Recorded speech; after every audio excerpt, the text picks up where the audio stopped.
The stars seemed dimmer tonight. Admiral Frank Collins stood before the massive view screen in Earth's Central Command, his weathered face illuminated by the holographic display. The room hummed with nervous energy as officers moved between workstations, their voices hushed. Something was wrong across the galaxy and everyone felt it. "Another distress signal, sir," Lieutenant Samantha Wright said, her fingers moving quickly over the console beside him. "That makes 17 in the last 3 days." Frank nodded grimly. At 62, he had seen his share of conflicts, but nothing like this. The messages were all the same. Planets falling to an unstoppable armada, entire defense fleets wiped out within hours, colonies going dark. The enemy had a name now. The Varaxians. "Play the latest," he ordered. The view screen flickered, and the face of an alien appeared. His blue skin was covered in dust and blood, and explosions flashed in the background. The translation came through clearly. "This is Governor Zen of Proxima Colony. The Varaxians have breached our final defenses. Their technology. It's like nothing we've seen. They simply appear inside our shield perimeters. If anyone receives this, warn the Alliance. They aren't stopping. Earth must be." The transmission cut to static. "Proxima Colony," Frank whispered. "That's only 12 light years away." The door to the command center slid open, and General Susan Porter strode in, followed by representatives from the Galactic Alliance. The Alliance had stood for peace for over a century, bringing together 53 species across the galaxy. Now they look scared. "Admiral Collins," General Porter said, "the Alliance Security Council is assembled in the conference room. They're waiting for your assessment." Frank took a deep breath. "Tell them I'll be right there. Lieutenant Wright, continue monitoring for any new signals." The conference room fell silent as Frank entered. Around the oval table sat beings from across the galaxy, some humanoid, others wildly different. All were leaders or military commanders of their worlds. Ambassador Kellix, a tall, slender being with iridescent skin, spoke first. "Admiral Collins, 17 of our worlds have fallen in less than a month. The Varaxian armada numbers in the thousands. We need to know. What is Earth's response?" Frank activated a holographic display in the center of the table. "The Varaxian fleet is moving in a clear pattern," he explained, pointing to the red dots, spreading across the star map. "They're methodical, taking one system at a time, harvesting resources and conscripting populations before moving to the next target. We've tried to negotiate," said Representative Mala, her tentacles waving anxiously. "They sent back only one message: surrender or perish." "What about a unified defense?" asked the Centaurian commander, his forearms crossed against his armored chest. "If we combine our remaining fleets, already tried," Frank said, bringing up footage of a recent battle. "The Alliance sent 300 ships against them at Orion's belt. It was over in 17 minutes. The Varaxians have some kind of quantum displacement technology. They can appear inside our defense perimeters, bypass shields completely." The room grew colder as fear settled in. Frank understood their desperation. The Alliance, for all its technological advances and combined military might, was facing extinction. "Earth still has its defense fleet," General Porter added, "but based on what we've seen, conventional weapons won't be enough." Ambassador Kellix leaned forward. "There are rumors, Admiral Collins, that humans have been developing unconventional technologies, weapons or defenses not shared with the Alliance." The room went quiet. Frank exchanged a glance with General Porter. This was treading into classified territory. "The Alliance Charter permits research autonomy," Frank said carefully. "Each species has its own defense initiatives." "This is not a time for secrets," hissed a reptilian delegate. "If Earth has something that could help, we demand to know." Frank looked around the room at the desperate faces.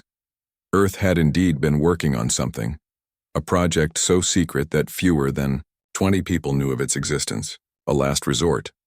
"There might be an option," he said finally, "but I need to consult with Earth Command first." After a tense hour of secure communications with the highest levels of Earth government, Frank received authorization. He returned to the conference room with a single data chip, which he inserted into the console. Project Spectre, he announced as a new hologram appeared, a sleek black vessel unlike any ship the Alliance representatives had seen before. A prototype vessel with experimental technology, the delegates murmured as they studied the hologram. One ship? The Centaurian commander scoffed. The Varaxians have thousands. This isn't just any ship, Frank replied. It houses technology we've been developing for decades, quantum shadow drives, graviton weapon systems, and a neural interface that merges pilot and vessel. How effective is it against the Varaxian displacement technology?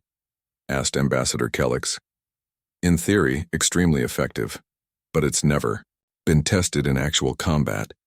Representative Mala's translator struggled to keep up with her rapid speech. Why have you kept this hidden from the Alliance? General Porter stepped forward. The technology is problematic. The neural interface can only support one pilot, and the mental strain is extreme. Early tests had casualties. So you're proposing to send one experimental ship against an armada of thousands? The Centaurian's voice rose in disbelief. Yes, Frank said simply. Before the protest could grow louder, the room's emergency comm system activated. Lieutenant Wright's voice came through, tense and urgent. Admiral, we're receiving reports of Varaxian scouts in the Tau Ceti system. They'll be at the outer colonies within 3 days. The news silenced the room. Tau Ceti was just a stone's throw away in galactic terms. We don't have time for debate, Frank said firmly. Our conventional fleets will deploy to evacuate the outer colonies, but Project Spectre is our best hope for actually stopping this invasion. He looked around the room, meeting the eyes of each delegate. I need your cooperation. If this is going to work, we need intelligence from all your remaining outposts, and any technical data you have on Varaxian ships. After a moment of silence, Ambassador Kellix nodded. You have the full resources of what remains of the Alliance. Frank wasted no time. As the meeting adjourned, he pulled General Porter aside. Contact Lunar Base Omega. Tell them to prepare the Nighthawk for immediate deployment. Who's the pilot? She asked quietly. Frank looked back at the star map, where the red dots of Varaxian conquest continued to spread like a disease across the galaxy. Get me Captain Peter Daniels. If anyone can handle the neural load, it's him. As the command center buzzed with renewed activity, Frank stared at the distant stars through the view screen. Somewhere out there an armada was coming, led by a being called Supreme Commander Krell, an enemy who had never known defeat.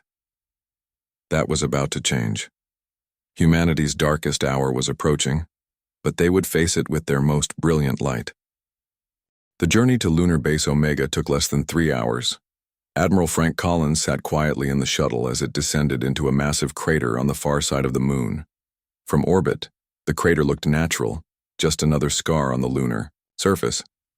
But as they dropped lower, massive hangar doors slid open to reveal a hidden facility beneath. Welcome to Omega, Admiral, said the pilot as they touched down inside a cavernous landing bay. Dr. Martinez is waiting for you. Frank stepped off the shuttle into the cold, recycled air of the underground base. A small woman with short gray hair and piercing blue eyes waited for him at the bottom of the ramp. Dr. Ellen Martinez had been the lead scientist on Project Spectre since its beginning 15 years ago. It's been too long, Frank, she said, shaking his hand firmly, though I wish the circumstances were better. Is the Nighthawk ready? Frank asked, falling into step beside her as they walked through the busy hangar bay. Ellen nodded. As ready as it will ever be. But are you sure about this? The neural interface system has never been used in actual combat conditions. We don't have a choice anymore, Ellen. The Varaxians will reach our outer colonies in less than 3 days. They passed through several security checkpoints, each requiring both physical and biometric verification. The deeper they went into the facility, the fewer personnel they saw. Finally, they reached a massive set of blast doors with the Project Spectre logo emblazoned on them. Has Captain Daniels arrived yet? Frank asked as Ellen entered the final access code. He got here an hour ago. He's already reviewing the interface protocols. The blast doors slid open, revealing a sight that still took Frank's breath away, even though he had seen it before. They stood on a high observation platform, overlooking an enormous underground chamber. Suspended in the center by a complex series of support mechanisms was the USS Nighthawk. Unlike the bulky warships Earth usually produced, the Nighthawk was sleek and predatory. Its black hull seemed to absorb the light around it, making it hard to focus on directly. No external weapons were visible on its smooth surface, giving it the appearance of a shadow-given form rather than a vessel of war. "Beautiful, isn't she?"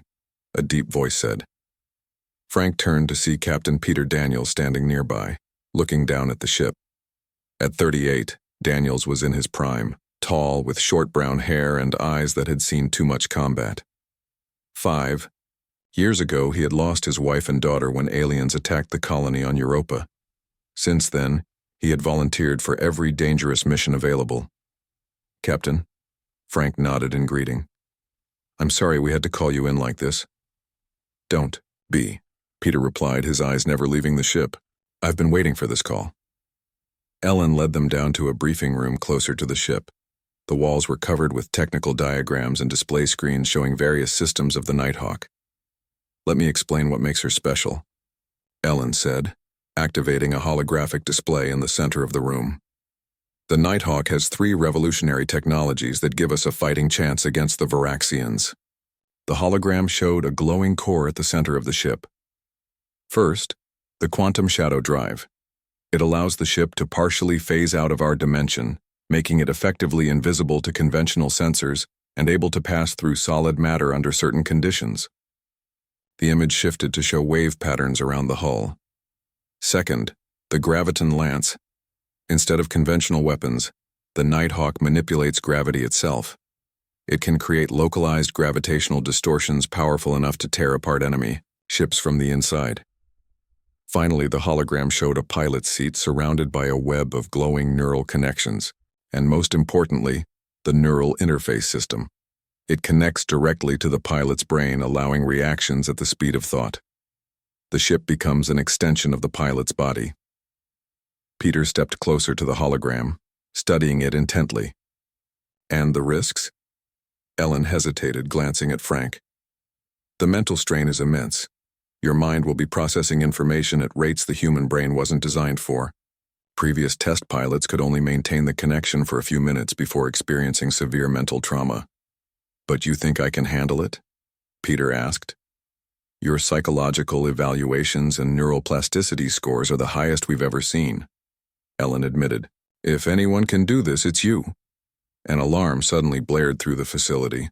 Frank's communicator buzzed with an incoming message from Lieutenant Wright back at Earth Command. "Admiral," Samantha's voice was tense. "The Varaxians have accelerated their approach. They've already reached Tau Ceti. The colony there is under attack." Frank looked at Peter and Ellen, his face grim. "How soon can the Nighthawk be ready for deployment?" "We need at least 12 hours for final systems checks," Ellen said. "You have 6, Frank replied. "Lieutenant Wright, tell the fleet to begin evacuation procedures for the outer colonies immediately." "Yes, sir," Samantha responded before disconnecting. Frank turned to Peter. "Captain, I need you to understand something. This mission is likely one way. Even if you succeed in disrupting the Varaxian fleet, we don't know if the neural interface can be safely disconnected after extended use." Peter's expression didn't change. "With all due respect, Admiral, I volunteered for this program knowing the risks. There's nothing left for me here anyway." Ellen looked troubled by his words but remained silent. "Get suited up, Captain," Frank ordered. "Dr. Martinez will begin the interface calibration process." As Peter left the room, Ellen turned to Frank. "Are we really sending him alone against an entire armada?" "The Alliance is gathering what's left of their fleets to support the evacuation efforts, but the Nighthawk is our only real weapon against the Varaxians." Frank stared at the hologram of the ship. "One ship, one pilot. It sounds like madness, but we've run the simulations. If anyone or anything can break through their defenses, it's this ship with Daniels at the helm." 6 hours later, Peter lay in the neural interface chamber at the heart of the Nighthawk. Technicians attached sensors to his body while Ellen supervised the process. "The interface will feel strange at first," she explained. "Don't fight it. Let your mind expand to fill the ship. Peter nodded, his eyes fixed on the ceiling. Will I still be me after I connect? Ellen paused. You'll be more than you. But yes, your core consciousness should remain intact. That's reassuring, Peter said with a slight smile. From the observation room, Frank watched as the final preparations were made. On screens around him, reports continued to come in about the Voraxian advance. The enemy was moving faster than anyone had predicted, leaving destroyed worlds in their wake. Neural interface initializing. Ellen's voice came over the speakers. Beginning integration in 3, 2, 1. Peter's body arched slightly as the connection was made. On the monitors, his brainwave patterns spiked dramatically before settling into a new, more complex pattern. Integration successful, Ellen announced, sounding surprised. All systems nominal. Over the comm system, Peter's voice sounded different somehow, deeper, with an electronic undertone. This is incredible. I can feel the ship. I am the ship. Frank leaned forward to speak into the microphone. Captain Daniels, your mission is clear. Find the Voraxian command ship and disable it by any means necessary. Understood, Admiral. The Nighthawk's engines began to glow with an eerie blue light. I'm ready.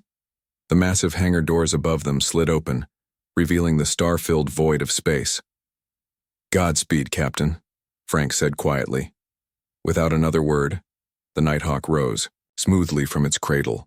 It hovered for a moment, its black hull gleaming under the lights, then shot upward into the darkness, vanishing from sight almost instantly. Humanity's last hope was on its way to battle. Peter Daniels had never experienced anything like this. As the Nighthawk accelerated away from Earth, he felt every part of the ship as if it were his own body. The hull was his skin, feeling the gentle touch of solar wind. The sensors were his, eyes seeing in all directions at once. The engines were his heart, pulsing with energy that pushed him faster than any human vessel had gone before. Status report, Captain, came Admiral Collins' voice through the communication system. All systems, functioning perfectly, Peter replied. He didn't need to check any displays or controls. He simply knew, the same way a person knows when they are hungry or tired. I'm approaching the orbit of Mars. Quantum shadow drive is ready for activation. Remember your training, said Dr. Martinez. The transition might be disorienting. Peter focused his thoughts on the drive, just as he had practiced in simulations. Immediately, he felt a strange sensation, as if his body was becoming less solid. The Nighthawk's hull began to shimmer, losing its solid appearance. Stars visible through the viewport seemed to stretch and blur. Shadow drive engaged, he announced. On Earth, Frank and Ellen watched the sensor displays with amazement. The Nighthawk signal faded until it was barely detectable, appearing as nothing more than a slight distortion against the background of space. It's working better than we hoped, Ellen whispered. The phase shift is nearly perfect. Can he still hear us? Frank asked. I hear you, Admiral. Peter's voice came through the speakers, sounding distant and echoing. Communication is stable, but feels different in this state. Stay focused on your mission, Captain, Frank reminded him. Head for the Tau Ceti system. We need information on the Voraxian fleet movements. Understood. The journey to Tau Ceti would normally take weeks even for Earth's fastest ships, but the Nighthawk, partially phased out of normal space, covered the distance in just over 14 hours. As he approached the system, Peter slowed the ship and extended his senses. What he saw horrified him. Tau Ceti, once home to a thriving human colony of nearly 50,000 people, was now surrounded by Voraxian warships. The planet's surface glowed with fires visible from space. Orbital defense platforms floated in pieces, destroyed by the invaders. I'm at Tau Ceti, Peter reported. The colony is gone. I count 37 Voraxian vessels in orbit. He hesitated. There's also something else. Some kind of massive structure they're building above the planet. Back on Earth, Lieutenant Samantha Wright was monitoring the communication. Can you get images, Captain? I'll try to get closer. Peter guided the Nighthawk carefully between the enemy ships. None showed any sign of detecting him. The massive structure became clearer as he approached. It looked like an enormous drill, positioned directly above what had been the colony's main city. They're extracting something from the planet's core, Peter realized. Some kind of energy or resource. That matches reports from other conquered systems, Samantha replied. They strip planets of specific elements before moving on. As Peter watched, a small shuttle launched from the planet's surface. It was not Varaxian in design. I'm detecting life signs on a departing shuttle, he reported. Human survivors. Can you intercept? Frank asked immediately. Yes, but I'll need to drop the shadow drive to bring them aboard. There was a pause as Frank considered the risks. Do it. Those survivors might have critical intelligence. Peter disengaged the shadow drive, feeling the strange sensation of solidifying back into normal space. The Nighthawk became fully visible just long enough to position itself next to the fleeing shuttle. He opened an external communication channel. This is Captain Peter Daniels of the USS Nighthawk. Prepare for emergency docking. On the shuttle, 5 haggard survivors stared in disbelief at the sleek black ship that had appeared beside them. Their pilot, a man named Jack Miller, responded shakily. This is Colony Shuttle Delta. We thought everyone was dead or captured. Where did you come from? I'll explain once you're aboard. Hurry, before the Varaxians detect us. The shuttle docked with the Nighthawk's small airlock. Peter felt the survivors enter his ship, their footsteps reverberating through his expanded consciousness. He reactivated the shadow drive just as Varaxian scanners began sweeping in their direction. Once safely phased, Peter spoke through the ship's internal systems. You're safe now. There's an emergency shelter 2 levels down. Food and medical supplies are available there. The survivors made their way through the ghostly quiet ship. Among them was Dr. Alan Ward, the colony's chief scientist. He marveled at the advanced technology surrounding them. This ship, I've never seen anything like it, he said, running his hand along a wall. And where's the crew? I am the crew, Peter replied, his voice coming from everywhere at once. The survivors exchanged confused looks as they reached the shelter. Jack Miller, a former security officer, took charge of the group. We need to get this information back. To Earth, he said urgently. The Varaxians are not just conquerors, they're collectors. They're harvesting specific elements from each planet they take, building something terrible. What elements? Peter asked. Dr. Ward stepped forward. Rare isotopes of helium and hydrogen mainly, but also something else we couldn't identify. They have this technology that can extract elements atom by atom from a planet's core. We managed to scan one of their storage containers before escaping. Can you transmit your data to my systems? Already done, Dr. Ward said, plugging a small device into a console. This might help us understand what they're planning. As Peter absorbed the new information, he also monitored the Varaxian fleet. Most ships remained in position, but 3 smaller vessels had broken away and were heading toward a neighboring system. A scout group is moving on, he reported to Earth. I can follow them, see where they're heading next. Do it, Frank ordered, but stay in shadow mode. Your primary mission is intelligence gathering at this stage. Peter checked on the survivors once more. They were exhausted but safe, already falling asleep in the shelter's beds. He set the ship's automated systems to care for their needs, then turned his attention to following the Varaxian scouts. As the Nighthawk silently trailed the enemy ships, Peter studied the data from Dr. Ward. The scientist was right. The Varaxians were harvesting specific elements in a precise pattern. But why? What were they building? The answer came 3 days later, when the scout group rejoined the main Varaxian fleet at a massive space station hidden in an asteroid field. As Peter carefully positioned the Nighthawk to observe, he saw something that made his blood run cold. Admiral, he transmitted back to Earth. I've found their fleet assembly point. There are over 5,000 ships here, far more than we estimated. And they're building something. Some kind of weapon I've never seen before. In Earth's command center, Frank, Ellen, and Samantha looked at each other with growing dread. Can you show us? Ellen asked. Peter transmitted images from the Nighthawk's sensors. In the center of the Varaxian fleet floated an enormous construction, half completed but already larger than anything humans had ever built in space.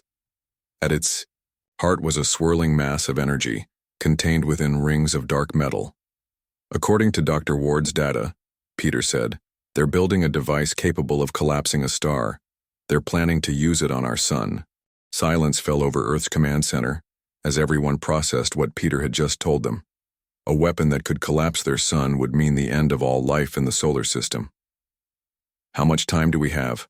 Admiral Collins finally asked, his voice steady despite the terrible news. Peter studied the construction through the Nighthawk's advanced sensors. Based on their current progress, I estimate 3 weeks before completion. Can you destroy it? Lieutenant Wright asked. Not in its current state, Peter replied. It's too heavily guarded. I count at least 200 warships in defensive positions around it. Even with the Nighthawk's capabilities, those are impossible odds. Dr. Martinez leaned forward, studying the images Peter had transmitted. The design is ingenious. They're using the harvested elements to create a device that generates artificial quantum singularities, miniature black holes. With enough of them properly aligned, they could destabilize a star's core. We need more information, Frank decided. Captain, can you get closer? We need to understand their command structure. If we can't destroy the weapon directly, maybe we can disrupt their chain of command. I'll try, Peter said. The shadow drive is working perfectly. They haven't detected me so far. Peter guided the Nighthawk deeper into the heart of the Varaxian fleet. The ship moved like a ghost between the massive enemy vessels. Peter could feel the strain of maintaining the shadow drive for so long, a constant pressure at the back of his mind. But he pushed through it. Inside the small shelter area, the survivors from Tau Ceti were recovering. Dr. Alan Ward was working with the Nighthawk systems to analyze the Varaxian technology. Captain, he called out, I've been studying their communication patterns. They use a form of quantum entanglement that allows instant transmission across any distance. How does that help us? Peter asked, his voice coming through the ship's speakers. It means all commands come from a single source, Dr. Ward explained. There must be a central command ship where their leader operates. Peter adjusted the Nighthawk's sensors, scanning for unusual quantum signatures. After several minutes, he found what he was looking for. A massive vessel at the center of the fleet, twice the size of any other Varaxian ship. Its design was different, more elaborate, with glowing blue lines running across its dark hull. Think I've found it, Peter reported back to Earth. A command ship, larger than the others. The quantum entanglement signals are strongest there. Can you get visual confirmation of who's in charge? Frank asked. Peter moved the Nighthawk closer, allowing its advanced optical sensors to peer through the command ship's viewports. What? He saw sent a chill through him. I have visual, he said. Their leader appears to be a large Varaxian, different from the others. Multiple arms, operating what looks like a central control system. According to the data we have on their species, this must be Supreme Commander Krell. If we can eliminate Krell, would that disrupt their operations? Lieutenant Wright asked. Based on what we've seen, the entire fleet operates as an extension of Krell's will, Dr. Ward said. Their ships are all networked to the command vessel. Take out Krell and the rest might fall into disarray. As they discussed strategy, Peter noticed something alarming. A small group of Varaxian ships was breaking away from the main fleet, heading directly toward Earth's solar system. Admiral, we have a problem, Peter interrupted. A Varaxian advance force has just departed. Trajectory indicates they're heading for Earth. Estimated arrival time is 5 days. How many ships? Frank demanded. 23. Smaller vessels, but heavily armed. Frank turned to his staff. Alert all remaining defense forces. We need to prepare for their arrival.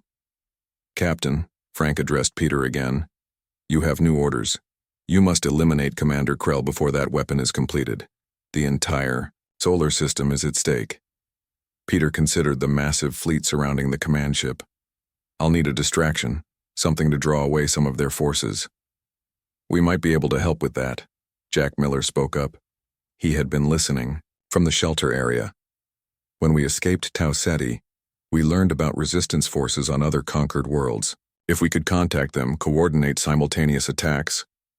That's a good idea, Frank agreed. Lieutenant Wright, send messages to all known resistance cells in occupied systems. Tell them to prepare for coordinated strikes in 4 days. 4. The next 3 days, the Nighthawk remained hidden near the Varaxian fleet, observing and gathering intelligence. Peter used the ship's advanced communication systems to make contact with resistance leaders on 7 different conquered worlds. Meanwhile, Dr. Ward continued to study the Varaxian technology. "I've found something interesting," Dr. Ward told Peter on the 4th day. "Their quantum displacement technology, the one that lets them appear inside our defense perimeters, has a critical weakness. It creates a specific energy signature just before activation. If we could detect that signature, we could predict where they'll appear," Peter realized. "Exactly. And more importantly, the Nighthawk's shadow drive operates on a similar principle but with an opposite phase. Meaning, Dr. Ward explained. If you perfectly time your phase shift to counter theirs, you could potentially materialize the Nighthawk inside their command ship." Peter was silent for a moment, considering the implications. "That would be extremely dangerous. One miscalculation and we'd materialize inside solid matter." "It would be risky," Dr. Ward admitted. "But if you could position yourself inside their command center, you could take out Krell directly." Before Peter could respond, Admiral Collins contacted them with urgent news. "The advance force has been spotted entering our solar system," Frank reported. "We're mobilizing everything we have to intercept them, but without the Nighthawk—" He didn't need to finish the sentence. Earth's conventional forces were no match for Varaxian technology. "The resistance forces are ready," Lieutenant Wright added. "They'll launch their attacks in 12 hours as planned." Peter made his decision. "I'm going to try Dr. Ward's plan. When the resistance attacks begin, the Varaxians will be distracted. That's when I'll make my move." "The calculations will need to be perfect," Dr. Ward warned. "I'll help you program them." "And the survivors?" Frank asked. "They're still aboard the Nighthawk." "There's a small rescue pod," Peter said. "Enough to get them to a nearby system where Alliance forces can pick them up." Over the next few hours, Dr. Ward worked with Peter to program the complex phase shift calculations. The survivors prepared to depart in the rescue pod, all except for Dr. Ward, who insisted on staying. "You'll need me to monitor the phase calculations in real time," he explained. "This is too important." Finally, everything was ready. The resistance attacks would begin soon, and the Nighthawk was positioned near the Varaxian command ship, still hidden by its shadow drive. "This is our only chance," Peter told Dr. Ward. "Once the fighting starts, we'll have maybe a minute to act before they respond." On Earth, Admiral Collins, Dr. Martinez, and Lieutenant Wright watched their screens anxiously.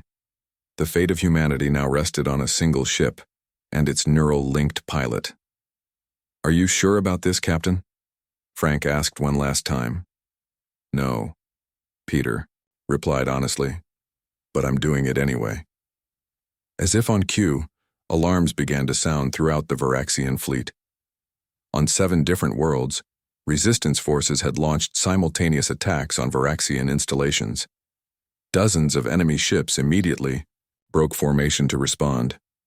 "Now," Peter said quietly, and engaged the phase shift. Time seemed to slow as the Nighthawk began its phase shift.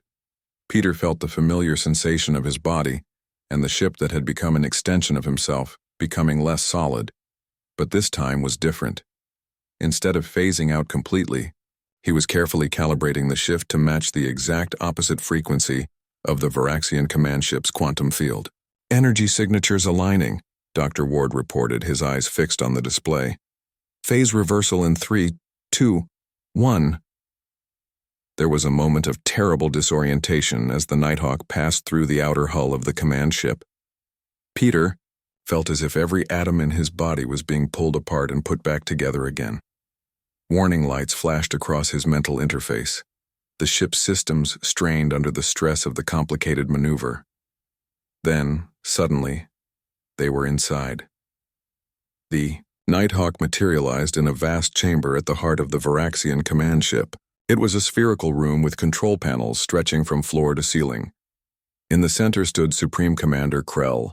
The Varaxian leader was enormous, nearly 12 feet tall, with 6 long arms that moved independently across the control interfaces. His skin was pale blue, covered in intricate patterns that glowed with the same energy that powered the fleet. Krell's head swiveled toward the Nighthawk, 4 yellow eyes widening in shock. Impossible. The translation of his hissing voice came through the Nighthawk's systems. Apparently not, Peter replied, activating the graviton lance. But Krell moved with surprising speed. One of his 6 arms slammed down on a control panel, and security barriers began to close around the chamber. Another arm activated an internal defense system that fired energy pulses at the Nighthawk. Peter felt the impacts like blows to his own body. He maneuvered the ship in the confined space, trying to get a clear shot with the graviton lance. "The neural connection is becoming unstable," Dr. Ward warned. "Your vital signs are fluctuating." Peter ignored the warning. He could feel blood trickling from his nose, could feel the pressure building inside his skull as the neural interface struggled to maintain connection under combat conditions. But he pushed through the pain, focusing all his attention on Krell. In Earth's command center, the situation was growing desperate. The Varaxian advance force had reached Mars and destroyed the defense outposts there. They were now less than 12 hours from Earth. "Any word from Captain Daniels?" Frank asked, his face grim. "Nothing since they materialized inside the command ship," Samantha replied. "We're getting some data from the Nighthawk systems, but communications are being jammed." "Their vital signs?" Ellen asked anxiously. "Captain Daniels is showing extreme stress, heart rate elevated, brain activity off the charts. He can't maintain the neural connection much longer." Inside the Varaxian command ship, Peter was running out of options. The chamber was too small for proper maneuvering, and Krell had activated some kind of personal shield that deflected the graviton lance's weaker pulses. "We need more power," Peter told Dr. Ward, his voice strained. "The engines are already at maximum," Dr. Ward replied. "Any more in the containment field could fail." Peter made a split-second decision. What if we overload the shadow drive and the graviton lance simultaneously? Create a localized gravity well right on top of Krell? That might work, but Dr. Ward hesitated. The feedback through the neural interface could kill you. "No choice," Peter said. He began redirecting power from all non-essential systems. "Prepare to overload on my mark." Krell seemed to sense what they were planning. He moved quickly to a different control panel, his 6 arms working frantically.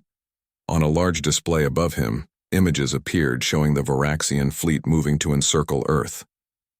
"Your resistance is pointless," Krell's translated voice announced.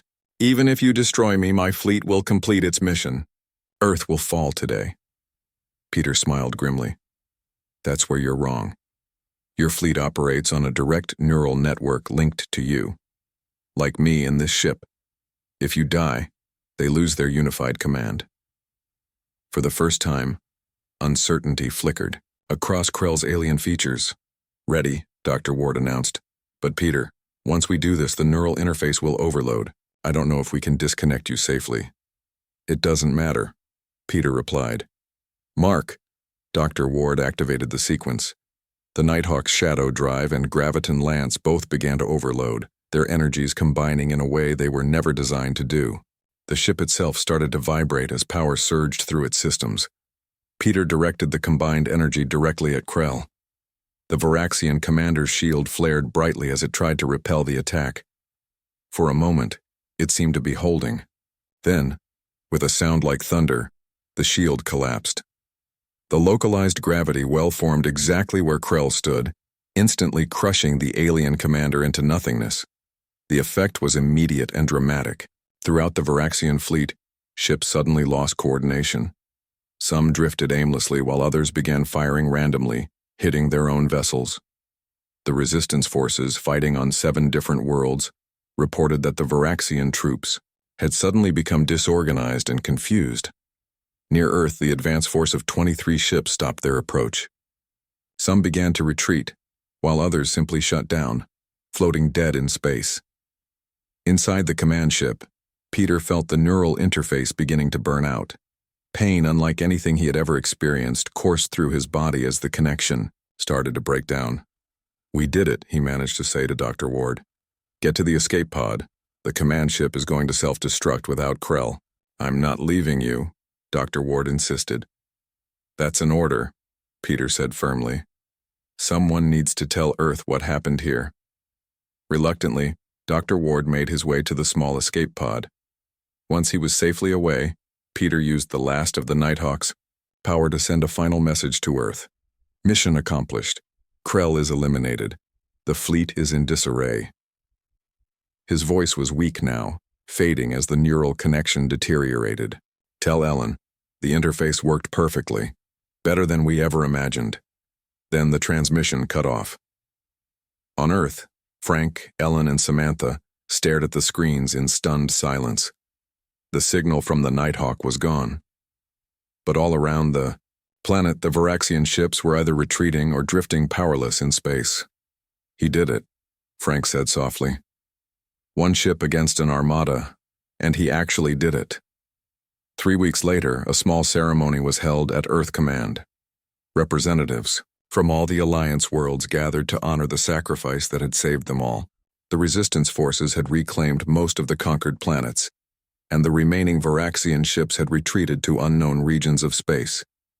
Dr. Ward, recovered from his ordeal, stood beside Admiral Collins as a memorial plaque was unveiled. "In binge honor of Captain Peter Daniels and the USS Nighthawk," Frank read aloud, "who proved that in humanity's darkest hour one person can make all the difference." As the ceremony concluded, Lieutenant Wright approached Frank with an urgent message. "Sir, we're picking up a strange signal. It's very weak, but it's using Nighthawk protocols." Frank and Ellen exchanged surprised looks. "Can you trace it?" "It's coming from deep space near the edge of the system." Just 3 words repeating, "Coming home now." Ellen's eyes filled with tears. "He survived." Frank smiled for the first time in weeks. "Of course he did. You built one hell of a ship, Doctor. Somewhere in the vastness of space, a black ship that absorbed light rather than reflected, it was making its slow way home. Inside, a man who was now something more than human guided his vessel toward Earth, toward home. The neural interface had changed him permanently. He could never be disconnected from the ship now. They were truly one entity. But as he felt the gentle pull of his home star, Captain Peter Daniels found he didn't mind. One man in one ship had ended a galactic terror. Now that same man and ship would help rebuild and protect the peace they had won at such great cost. As Earth grew larger in his sensors, Peter sent one final message ahead. "This is Captain Daniels of the USS Nighthawk. Mission accomplished. Requesting permission to come home."